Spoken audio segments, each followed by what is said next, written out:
आया और उसने कहा मैं देखता हूं क्या करते हैं। क्या किया उसने? तराजू लिया, रोटी का टुकड़ा लिया, दोनों डाले, एक थोड़ा भारी था, एक थोड़ा कम था। अब बिल्लियां लड़ी हुई थी आपस में कि मुझे चाहिए ये वाला, मुझे बड़ा चाहिए। तो बंदर क्या करता था, थोड़ा सा इधर से खा लेता था। अब ये हल्का हो गया, ये भारा हो गया, कहता चलो ये भारा हो गया, अब इधर खा लेते हैं। फिर इधर का खाता था, फिर ये हल्का हो गया, ये भारा हो गया, और ब्रेड खत्म हो गई। सिख लोग और क्रिश्चियन लोग ये ध्यान रखें कि दोनों माइनॉरिटीज हैं। आपकी फाइट का फायदा देश विरोधी लोगों को होगा।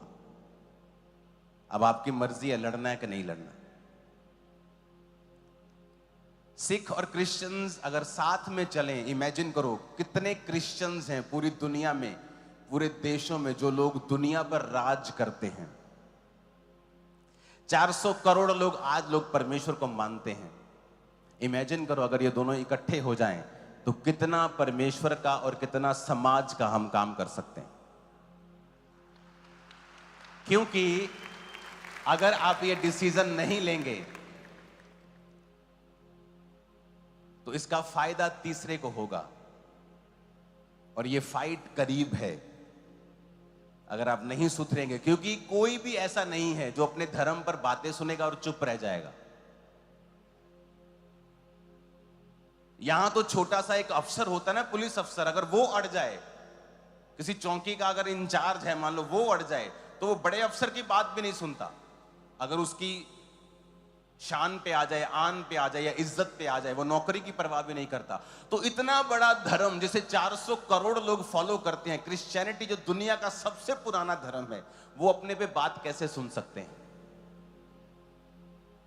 लेकिन हमें एक बात सुनते हैं तो दूसरी बात दूसरे सुनाते हैं, दूसरा सुनाता है, फिर ये सुनाते हैं, और ये चीज लड़ाई की ओर लेके जाएगी और दोनों का नुकसान होगा। तो हमारे लोग, चर्च के लोग, ब्रांचेस के लोग, जितने सुनने वाले, फॉरेन ऑनलाइन चर्च जितने लाखों लोग सुन रहे हैं, आपको ये प्रार्थना करनी है कि ये दोनों कौम प्रार्थना में, आत्मा में चलें और मिल के चलें। मैं नाम नहीं लेना चाहता हूं, बहुत बहुत बड़े बड़े लीडर्स जिनका फोन आता है कि हमें मिल के चलना है। सिख लोगों का फोन आता है, हमें मिल के चलना है। जो समझदार लोग हैं वो सब ये चाहते हैं हमें मिल के चलना है। किसी को मशहूर मत करें जो सिर्फ सोशल मीडिया पे अटेंशन पाने के लिए सिख और क्रिश्चियंस का मुद्दा बना रहा है और आम लोगों में नफरत पैदा हो रही है। उन लोगों को इंटरटेन मत करें, उनका बाइकआउट करने की भी जरूरत नहीं, उनका नाम मत लें अपने होठों से। आप नाम नहीं लेंगे वो गायब हो जाएंगे। आप जितना बॉयकॉट करेंगे उतना वो आप हो जाएंगे। यही तो वो चाहते हैं। कोई बेचारा एक अज्ञानी है, अपने फॉलोअर्स बढ़ाने के लिए कर रहा है या कुछ भी कर रहा है, या उसको नॉलेज नहीं है, हमें उससे नफरत नहीं करनी।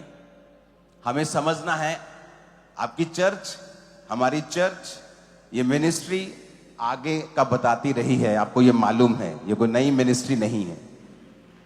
मैं आपको बता रहा हूं, जो आगे मैं आपको बता रहा हूं, हमें प्रेयर करनी है, एफर्ट्स करने हैं कि दोनों कौम मिलकर काम करें, पंजाब की बेहतरी के लिए काम करें। इस चर्च ने जो काम किया है मुझे बताने की जरूरत नहीं। कितने लोग हैं सिर्फ इस हॉल में, देखो सब हॉल्स भरे पड़े हैं, पीछे भी। चलो ये हॉल में दिखाओ, ओवरफ्लो में दिखाओ, कितने लोगों ने चर्च आकर नशा छोड़ा है। अपने दोनों हाथों को हिलाओ, दोनों हाथों को हिलाओ। कौन है कैमरामैन? दोनों हाथों को हिलाओ जरा। ये क्यों नहीं दिखा रहे तुम लोगों को? इधर अंदर कौन है? हाँ बस रुको यहीं पे। दोनों हाथों को हिलाओ, हिलाओ जरा दोनों हाथों को। आप देख रहे हो, सिर्फ एक सेक्शन में आपको दिखा रहा हूं। नशा छोड़ा है जिन्होंने, ये पहले वाला फ्रेम दिखाओ जरा, और आराम से दोनों हाथों को हिलाओ जोर जोर से, ताकि फ्रेम में आए कि हाँ, जोर जोर से हिलाओ दोनों हाथों को। आप देख रहे हैं, आपको एंड नहीं मिलेगा। मैं वही तो कह रहा हूं यहां तो लोग नशा छुड़ाने की बात करके हीरो बन जाते हैं, क्योंकि ये क्रिश्चियनिटी है तो लोग इससे नफरत करते हैं जानबूझ के। यीशु ने कहा उन्होंने मुझसे व्यर्थ बैर किया, वो तुमसे भी व्यर्थ बैर करेंगे। मैं आपको चैलेंज करता हूं, इंडिया में कहीं भी अगर इतने लोगों ने एक एनजीओ के नीचे किसी चीज के नीचे नशा छोड़ा हो, मैं अपना नाम बदल लूंगा। लेकिन और ये सिर्फ एक सेक्शन देख रहे हो आप। अच्छा, दोनों हाथों को दोबारा हिलाओ जरा, जिन्होंने नशा छोड़ा है, छोड़ दिया है चर्च। आप एक सेक्शन देख रहे हो, चर्च का एक सेक्शन। गुरदासपुर में, फिरोजपुर में, हजारों ब्रांचेस में, ओवरफ्लोज में वो अलग लोग हैं। अगर आप दिखा सकते तो ओवरफ्लोज में भी दिखाना, हाथों को हिलाते हुए लोगों को। जो नशा छोड़ चुके हैं हाथों को हिलाओ, दोनों हाथों को जोर जोर से हिलाना। ये कौन है ओवरफ्लोज में जो लेडीज की तरफ बैठा है? जेंट्स की तरफ आपको लोग मिलेंगे। हाँ, हाथों को हिलाओ, दोनों हाथों को जोर जोर से। कितने मेरी बात को समझ रहे हैं?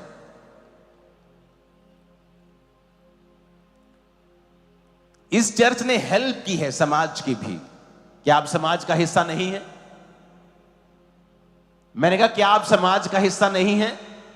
क्या आप इस देश का हिस्सा नहीं है? इतिहास बताता है चर्चिस हेल्प करती रही हैं देश प्रेम के लिए। जाओ इतिहास पढ़ो। जो लोग ये कहते हैं कि अंग्रेजों ने शासन किया, इतिहास पढ़ो। जिन लोगों ने देश को आजाद करने में भूमिका निभाई है उनमें चर्च मिशनरीज थे, जो ये अंग्रेजों को कहते थे कि जो तुम कर रहे हो ये बाइबल के खिलाफ है। हम इन लोगों के साथ हैं, हम भारतीयों के साथ, हम इंडियंस के साथ हैं। महात्मा गांधी के साथ अगर आप सर्च करेंगे आपको क्रिश्चियंस लोग भी मिलेंगे जिन्होंने लड़ाई लड़ी थी।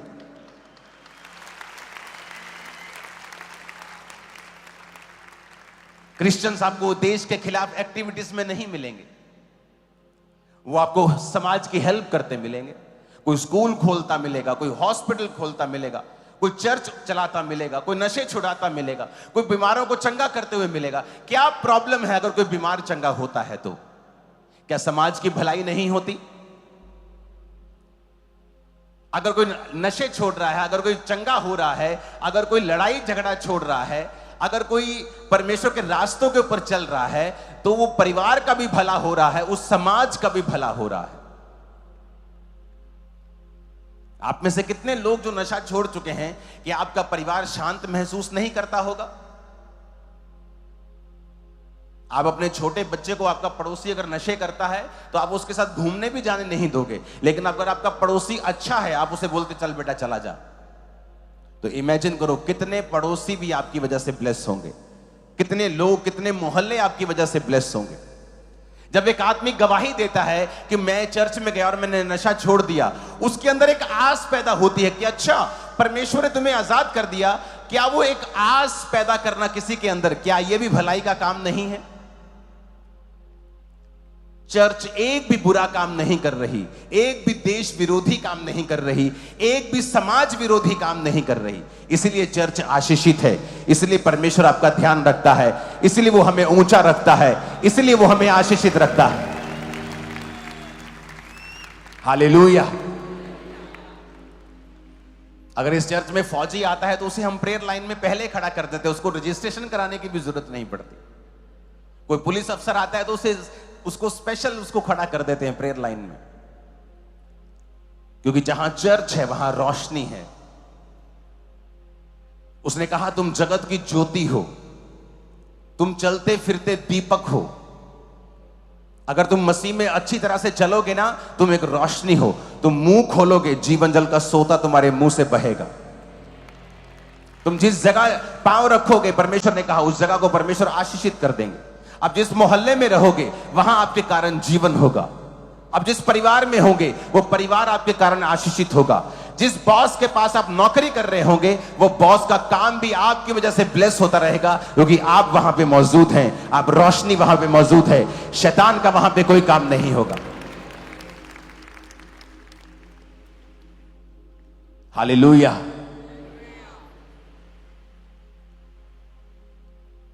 तो इस बात को बड़े ध्यान से समझना है। उसने कहा तुम जगत की ज्योति हो। अगर तुम जीसस क्राइस्ट जो तुम्हारे हार्ट में तुमने आज इनवाइट किया है,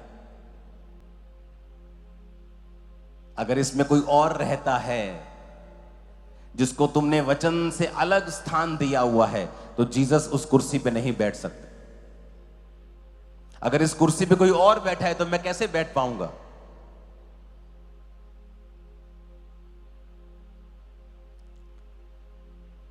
आजा, बैठ जा, बैठ, बैठ के वीडियो बना। अब सुनो, अब मुझे यहां प्रीच करना है। सुनो मेरी बात, अब मैं मन बना के आया कि मुझे बैठकर लोगों को अच्छी बातें बतानी है, जीसस क्राइस्ट के बारे में बताना है, उन्हें प्रभु की योजना बतानी है ताकि इनकी जिंदगी में काम हो सके। लेकिन मैं यहां बैठकर ही प्रीच करूंगा। यही रास्ता है कि ये प्रोटोकॉल है कि यहां बैठकर प्रचार करना पड़ेगा। अब मैं यहां पर आऊं तो मैं कहां बैठूं? मैं वेट करूंगा कि ये भाई उठे तो मैं बैठूं। पवित्र आत्मा कभी भी फोर्सफुली नहीं करता कि मुझे यहां बैठना है। आपको कभी एक केस 400 करोड़ लोगों में से नहीं मिलेगा कि आप वो एकदम से खेलना शुरू हो जाए और बोले कि मैं पवित्र आत्मा हूं। वो चर्च में जाके बोले मैं तो पवित्र आत्मा हूं। पवित्र आत्मा कभी भी फोर्सफुली आपके अंदर नहीं आता। आप पवित्र आत्मा को इनवाइट करते हैं। चर्च में जब आते हैं, प्रभु मेरे हृदय में आ, मैं तेरा आत्मा पाना चाहता हूं, तो पवित्र आत्मा कहता मैं आ रहा हूं। तो अगर मुझे यहां पे काम करना है तो मैं, अगर मान लीजिए मैं परमेश्वर का आत्मा हूं जो आपसे बात करना चाहता हूं, लेकिन यहां ये बंदा बैठा है, मैं इसको फोर्सफुली नहीं कर सकता क्योंकि परमेश्वर धक्का नहीं करता है, वो जेंटल परमेश्वर है। तो अगर ये कहेगा कि आप यहां बैठें और उठ जाएगा, बोलो अब यहां बैठे, ठीक है मैं बैठता हूं। अब मैं यहां पे बैठकर आपसे बात करूंगा। कितने मेरी बात को समझ रहे हैं? जीसस सेम ऐसे ही करते हैं।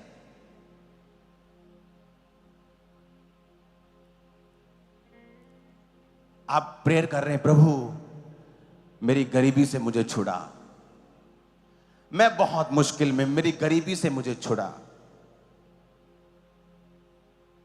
और आप डाली लेके आए यहां पे, हे प्रभु मेरे अंदर आ जा। सुनो मेरी बात, अब जीसस को जब आप पुकारेंगे वो आपके पास आएगा। आप कहेंगे प्रभु यीशु मेरे दिल में आए, आपने डाली पकड़ी है। आपको मालूम है जीसस क्राइस्ट जा रहे थे और भूख लगी और दूर एक पेड़ देखा। जीसस को भूख लगी, जीसस पास गए, पेड़ के फल नहीं थे। परमेश्वर ने कहा सूख जा, अब से तेरा फल कोई ना खाए। पेड़ का फल देने का समय नहीं था, तो फिर क्यों श्रापित किया? क्योंकि वचन कहता है कि आप जीसस को अगर धोखा देते हैं आप कभी फलते नहीं। वो पेड़ अंजीर का पेड़ था।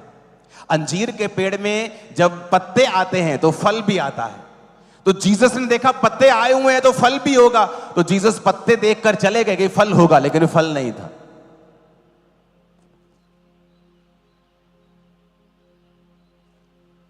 आप डाली पकड़ के बैठे, जीसस मेरे दिल में आए, कह रहे हैं कि नहीं? और जीसस आएंगे और देखेंगे कि ये कह रहा है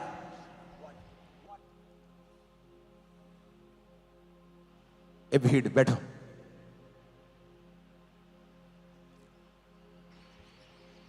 वो चेक करेंगे,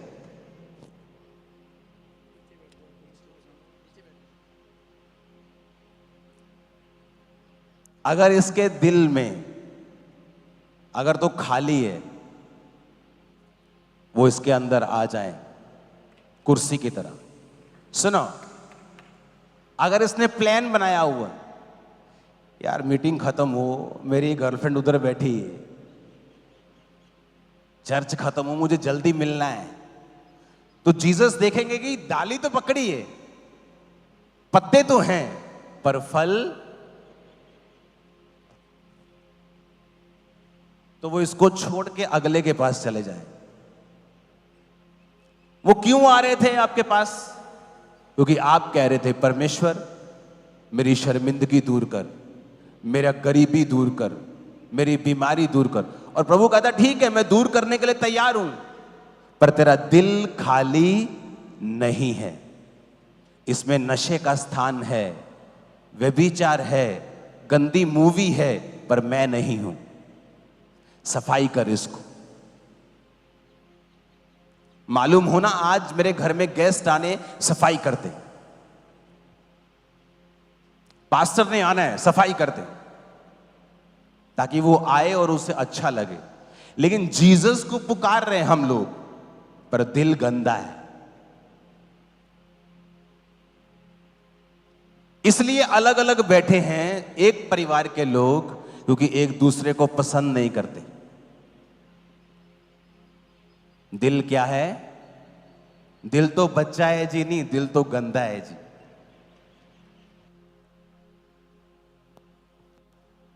दिल बच्चा नहीं है, दिल सबका बाप है। ये धोखा देने वाला है। दुनिया की सबसे ज्यादा धोखा देने वाली वस्तु क्या है? दिल। I will follow my heart। तो तुम धोखे में हो। आपको हार्ट फॉलो नहीं करना है, स्पिरिट फॉलो करना है। हार्ट फॉलो नहीं करना है। वचन कहता है दिल सबसे ज्यादा धोखा देने वाली वस्तु है। सबसे ज्यादा। तुम्हारा दुश्मन तुम्हें धोखा नहीं देता, सबसे ज्यादा धोखा तुम्हारा दिल देता है। बैठ जाओ। अब जीसस को तुम्हारे अंदर क्यों आना है? उसे क्या शौक पड़ा है तुम्हारे अंदर आने का?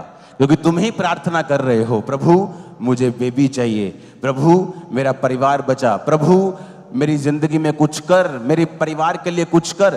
तो जब वो, अगर वो दाखरस वाले घर में होते ही नहीं, तो मरियम किसे कहती? मरियम किसे कहती? इसका मतलब अगर जीसस को आपको काम करवाना है उससे, तो आपको जीसस को क्या करना पड़ेगा? क्या करना पड़ेगा? इनवाइट करना पड़ेगा। इनवाइट करने से पहले अपने दिल को क्या करना पड़ेगा? साफ करना पड़ेगा। हिलना मत, कोई भी, एक भी जना, कैमरामैन भी नहीं। सब ऊंची आवाज में हालेलुया बोलो।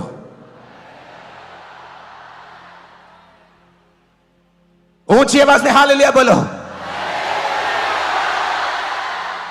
आप मेरी बात समझ रहे कि नहीं? आप कह रहे हो प्रभु मुझे शर्मिंदगी से बचा, प्रभु मेरे जीवन में। प्रभु आता है और देखता है यार तेरी जिंदगी में तो इतनी सारी चीजें चल रही, मैं कैसे आ जाऊंगा?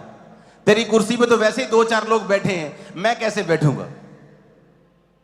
इसलिए प्रभु बहुत सी जिंदगियों में काम नहीं कर पाता है।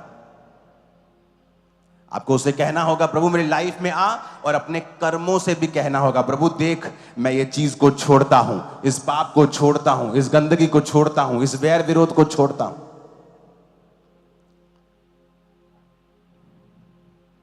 ऊंची आवाज में हालेलुया बोलो।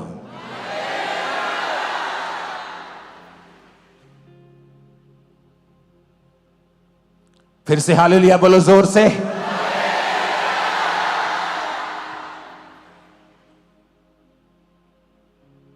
जीसस को वेलकम करने के लिए तैयार हो?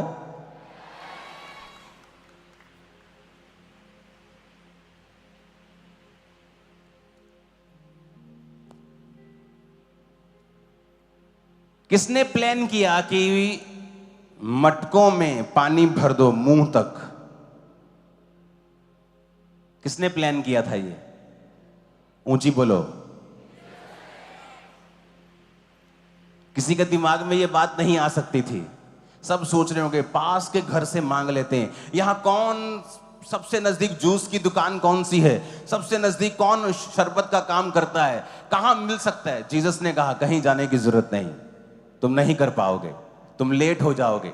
यहां से साथ के गांव में लेने जाओगे, 3 घंटे में वापस आओगे, बारात 3 घंटे में फ्री हो जाएगी, तुम्हारी शर्मिंदगी खत्म नहीं हो सकती। उस समय परमेश्वर ने कहा यहां क्या भरा है? मटके बड़े बड़े, कितने कितने मन पानी समाता है, पानी भर दो इसमें, मुंह तक पानी भर दो। दाखरस में बदल दिया। बेस्ट दाखरस, बेस्ट जूस था वो, सबसे बेस्ट अंगूरों का जूस। वो शराब नहीं थी। हालेलुया। जब आप उसको अपनी जेन्युइनली लाइफ में इनवाइट करोगे ना, आप कुछ भी प्लान करोगे, आप लेट हो जाओगे, ना कामयाब हो जाओगे। लेकिन जब प्रभु प्लान करेगा, भाई साहब मजे आने वाले हैं। वो प्लान करेगा तेरे बिजनेस के लिए, वो प्लान करेगा, वो आके स्ट्रेटजी बनाएगा, योजना बनाएगा तेरे बच्चों के लिए, तेरे जीवन के लिए, तेरी सेवकाई के लिए, तेरे बिजनेस के लिए, तेरी नौकरी के लिए, तेरी लाइफ के लिए, तेरी सेहत के लिए, तेरी हेल्थ के लिए। वो प्लान करेगा, खुद प्लान करेगा। मैं आपको बता रहा हूं, आप उसे पुकार कर देखें, वो खड़ा होगा। संकट के दिन मुझे पुकार तो मैं तुझे उत्तर दूंगा और मैं तुझे बचाकर तेरी महिमा को बढ़ाऊंगा, परमेश्वर कहता है। हालेलुया। ऊंची आवाज में हालेलुया बोलो जरा। संकट के दिन मुझे पुकार कहता।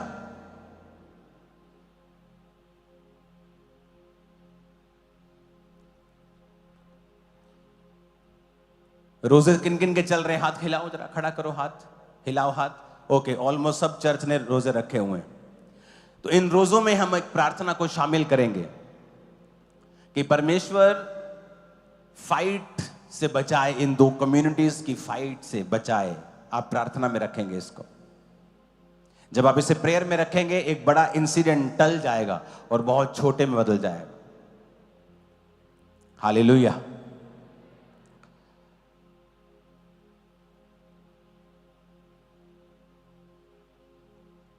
क्योंकि बड़े बड़े लोगों का कोई नुकसान कभी नहीं होता, पब्लिक का होता है हमेशा।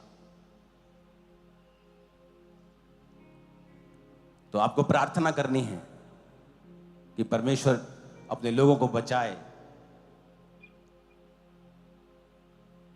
गांव में पिंडा जिथे इकट्ठे रहने आप सब लोग अपने हाथों को उठाओ। तैयार हो जीसस को अंदर लाने के लिए, बाकी चीजें बाहर करने के लिए। क्योंकि वो जेंटल परमेश्वर है। अगर आपके अंदर कुछ और है तो वो नहीं आएगा।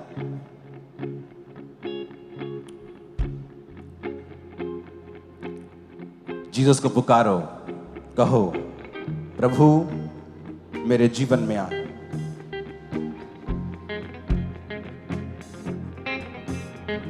यहोवा मेरा बादशाह, ओ करदा भला सदा। यहोवा मेरा बादशाह, ओ करदा भला सदा। ओ करदा मेरा बादशाह, ओ करदा भला सदा। ओ करदा भला अपने लोकां दे नाल, ओ करदा भला अपने लोकां दे नाल। ओदा वखरा अंदाज़ सदा। यहोवा मेरा बादशाह, ओ करदा भला सदा। यहोवा मेरा बादशाह, ओ करदा भला। ऊंची आवाज में बोलो हालेलुया। एक वचन जो आप घर जाकर पढ़ेंगे, यूहन्ना 12 उसकी 11 से 19 आयत। और दूसरा वचन पहला राजाओं 11 उसकी 1 से 23 आयत। पहला राजाओं 1 और 23 आयत में लिखा है। मैं चाहता हूं आप इसे इंग्लिश में भी देखें। पहला राजाओं 11 उसकी 1 आयत को हम पढ़ेंगे। But king Solomon loved many strange women. परंतु राजा सुलेमान फिरौन की बेटी और बहुत सी विजातीय स्त्रियों से, जो मोआबी, अम्मोनी, एदोमी, सिदोनी और हित्ती थी, प्रीति करने लगा। फिर से पढ़ेंगे इंग्लिश में। But King Solomon loved many strange women. Strange को अगर आप इब्रानी भाषा में पढ़ेंगे, पुरानी जो भाषा जिसमें बाइबल ओरिजिनल लिखी गई है, वहां पर लिखा है adulterous women, strange women, non relative, मतलब जिनके साथ मेरा कोई नाता नहीं। मैं क्रिश्चियन हूं तो मैं क्रिश्चियंस में मैरिज करूंगा, मेरा दूसरों के साथ कोई नाता नहीं। बट द बाइबल सेज कि उसने जब शादियां की तो विजातीय, स्ट्रेंज, नॉन रिलेटिव वुमेन्स के साथ की। सुलेमान के ऊपर फेवर रहा। वचन कहता है कि कोई काम वो करता था, प्रभु फेवर रहता था। धरती की हर नॉलेज उसके पास थी। सूर्य से लेकर समुद्र की मछलियों तक लेकर, घोड़ों से लेकर हर चीज की उसे अच्छी नॉलेज थी। जब अच्छी नॉलेज उसके पास थी तो वो हर चीज में अच्छा व्यापार करता था, और जब हर चीज में अच्छा व्यापार करता था, फेवर उस पर रहता था, बिजनेस उसका बढ़ता जा रहा था और वो दुनिया का सबसे अमीर राजा बन गया। हर चीज में फेवर था।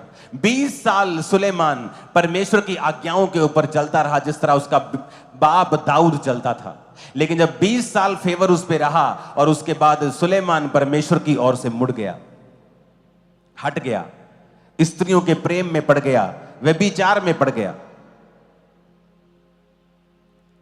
4 आयत में लिखा, जब सुलेमान बूढ़ा हुआ उसकी स्त्रियों ने उसका मन पराये देवताओं की ओर बहका दिया। 6 आयत में लिखा, इस प्रकार सुलेमान ने वो किया जो यहोवा की दृष्टि में बुरा है, और यहोवा के पीछे अपने पिता दाऊद के समान पूरी रीति से वो ना चला।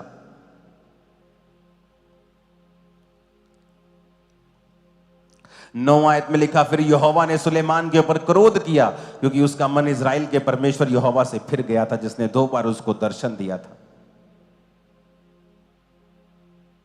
11 आयत में लिखे, इसलिए यहोवा ने सुलेमान से कहा, तुझसे जो ऐसा काम हुआ है, तू मेरी बंधाई हुई वाचा और दी हुई विधि को पूरा नहीं कर पाया, इस कारण मैं तेरे राज्य को तुमसे छीन कर तुम्हारे ही एक कर्मचारी को दे दूंगा। परमेश्वर कहता, मेरा फेवर तेरे ऊपर था तो तू बढ़ता रहा था,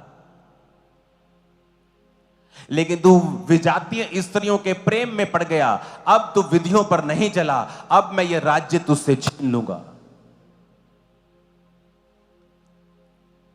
जब परमेश्वर का फेवर आप पे होता है, आप बढ़ते जाते हैं। लेकिन जब आप अपना वो हृदय जिसमें आपने परमेश्वर को बसाकर प्रभु का फेवर लिया था, जब आप किसी और को दे देते हैं, फिर आप घटते जाते हैं। फिर आप लाख कमेटियां बना लें, आप लाख एफर्ट कर लें, दुनिया का बड़ा सा बड़ा डिफेंस खरीद लें, आपको गिरने से कोई बचा नहीं सकता है।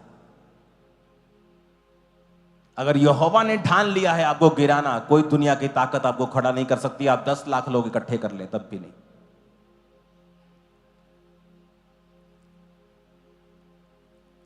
चौदह आयत में लिखा, तब यहोवा ने एदोमी हदद, जो एदोमी राजवंश का था, उसे सुलेमान का शत्रु बना दिया। तो परमेश्वर कहता, मैं शत्रुओं को उठाऊंगा तुम्हारे खिलाफ। एक सताव अलग चीज है, सब मिनिस्ट्रीज उसे फेस करती हैं, लेकिन परमेश्वर कहता, मैं फालतू के शत्रु तुम्हें दूंगा, तुम्हारा राज्य तुमसे छीन कर तुम्हारे ही एक बंदे को दे दूंगा, क्योंकि तुमने strange women, non relative, adulterous women से तूने प्यार किया और उनके साथ तूने शादी की। प्रभु का फेवर अपने लाइफ पे चाहते हो, उसे आज दिल में बसा लो और उसे बसा कर रखना, क्योंकि आपकी लाइफ की स्टोरी पूरी तरह से बदलने वाली है। मैं आपको बता रहा हूं, आप अपने परिवार का मूसा और एलिया और उसकी अगुवाई करने वाला बनने वाले हैं, और आप अपने परिवार का यूसुफ बनने वाले, जिन्होंने उसको अन्न दिया था और परिवार का पालन पोषण किया था। आप में से लाखों यूसुफ है जो आज मुझे सुन रहे हैं। खुदाबंद के नाम में आप अपने परिवार के यूसुफ बनने वाले हैं। आप तैयार हैं परमेश्वर के साथ अपना नाता अपनाने के लिए, उसके साथ चलने के लिए? उठाओ अपने हाथों को, खड़े हो जाओ। ये घर जाकर आप पूरा पढ़ेंगे, यूहन्ना 12 उसकी 11 से 19 आयत और पहला राजा 11 उसकी 1 से 23 आयत।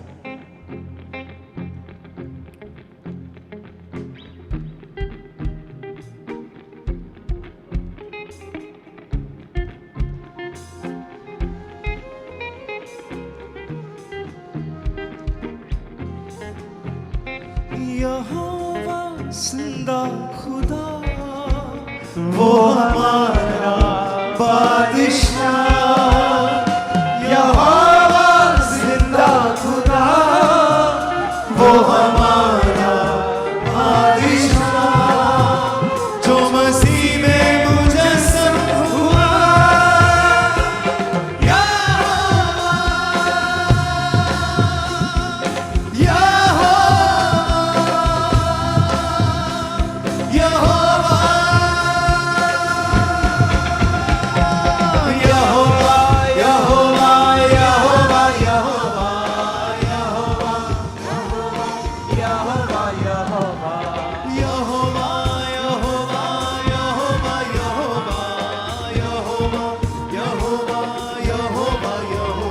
सब लोग खड़े होकर वर्शिप करो।